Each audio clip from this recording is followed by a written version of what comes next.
centre face চবে আৰম্ভ কৰিলোঁ এটা ভক্তিমূলক যাত্ৰা আৰু এই লগৰ ই মোক থবা আহিছি আমাৰ ষ্টেচনলৈকে আমি কেইটা মানুহ যাম আৰু এই ষ্টেচন পালোঁ এই দাদা পুৰা পানী খাই আছে গৰম বহুত আমিও কিবা এটা কিনি লৈ খাওঁ মোবাইলটো ধৰ যান্ত্ৰিক বিজুতিৰ বাবে ৰাতি ভিডিঅ' কৰা নহ'ল আৰু এতিয়া ডাইৰেক্ট ৰাতিপুৱা ভিডিঅ' কৰিছোঁ আমি পালোঁ জাগা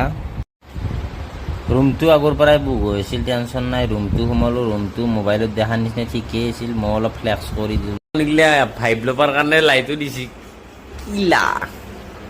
তাৰপিছত গা পা ধুই এনেকৈ যাব ওলছোঁ আৰু অলপমান ফ্লেক্স কৰিবৰ কাৰণে চশমা নাই তাকে কৈ আছোঁ মই তাই সেই আছোঁ আৰু আমাৰ আপিহঁতে এনেকৈ ফটো উঠি প্ৰিয়জন মহাক দেখি আছে এইয়া চোৱা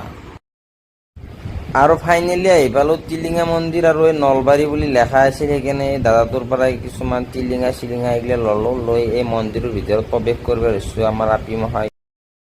চাকি তাকি জ্বলালোঁ তাৰপিছত নাৰিকল ফাটিব দিছে নাৰিকলটো ফাটিব পৰা নাই ইমান দিন জিম এনেই মাৰিলোঁ কিন্তু আমাৰ আপিক চাব এই একবাৰতে নাৰিকলটো ফাটি দিব 1 2 ফাটি গ'ল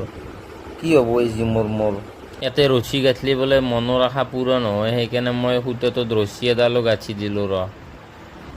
টিলিঙা এনেকৈ গাঁঠি দিলোঁ চবেই আমাৰ পল্লৱী বাইদেউ গাঁঠি দিলে এনেকৈ টিলিঙা এটা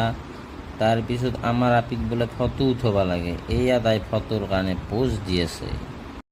চবেই ইণ্ডিভিজুৱেলি 125 মানকৈ ফটো উঠিলে আৰু এতিয়া আমি ঘৰত যাব ওলছোঁ ঘৰত মানে আমাৰ ৰুমটোত যাব ওলছোঁ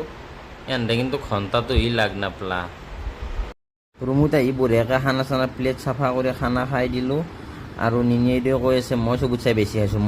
বেছি খাইছোঁ দেই